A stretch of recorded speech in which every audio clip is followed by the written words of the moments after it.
ऋषिकेशं तदा वाक्यम् इदमामहीपते सेनयोरभयोर्मध्ये रथं स्थापयमेयोच्यत यावदेतान् निरीक्ष्य अहं योध्यकामानवस्थितान् कर्मया सह योद्धव्याम् अस्मि निरनसमोद्यमे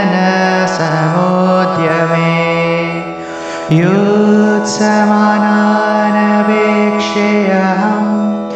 यो वेते अत्र समागता धार्तराष्ट्रस्य दुर्बुद्धि युद्धे प्रियचिकीर्षवः सञ्जय उवाच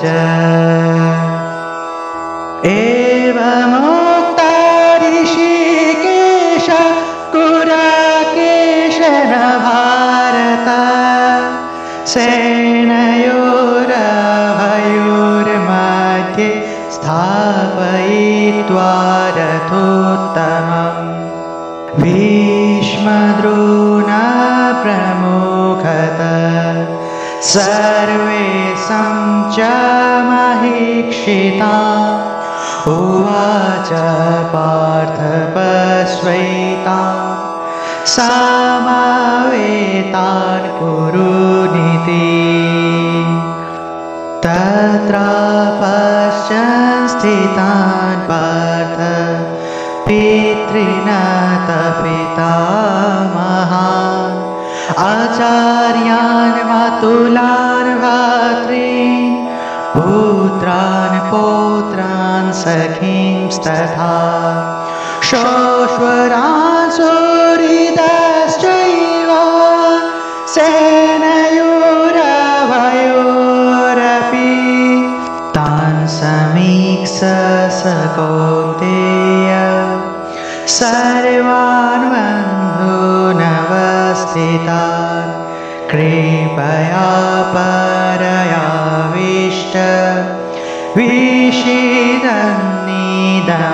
विषीदन्निदमब्रवीत्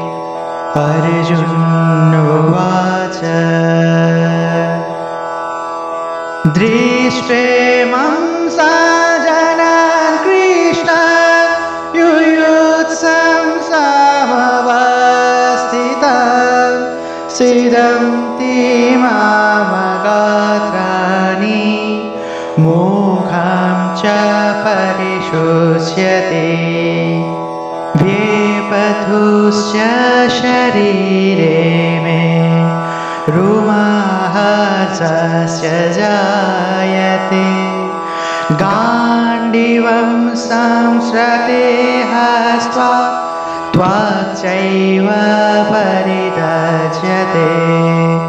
न च शक्यन्यवस्थातु भ्रमतीव च मे मनः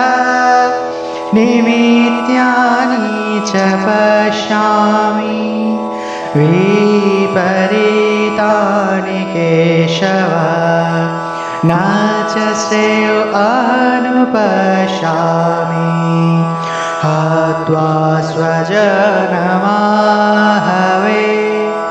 नौकांसे विजयं कृष्ण न च राज्यं सुखानि च किं न राजेन गोविन्द किं भुवैर्जीवितेन वा यशामर्थे काङ्क्षितं न राज्यं भुगा सुखानि च तो इमे अवस्थिता योद्धे प्राणां त्यक्त्वा धनानि च आचार्या पितरो पुत्रा तथैव च पितामहा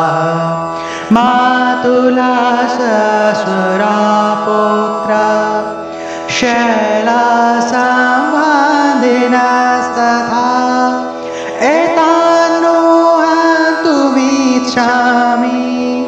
न तयापि मधुसूदन अपि त्रैलोक्यराजस्य हेतु किं न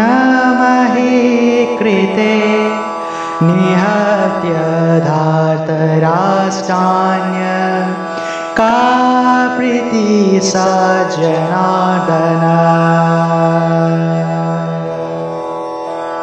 ॐ यदक्षरं परिभ्रष्टं मात्राहीनं च यद्भवेत् पूर्णं भवतु तत्सर्वं तत्प्रसादात् सुरेश्वरः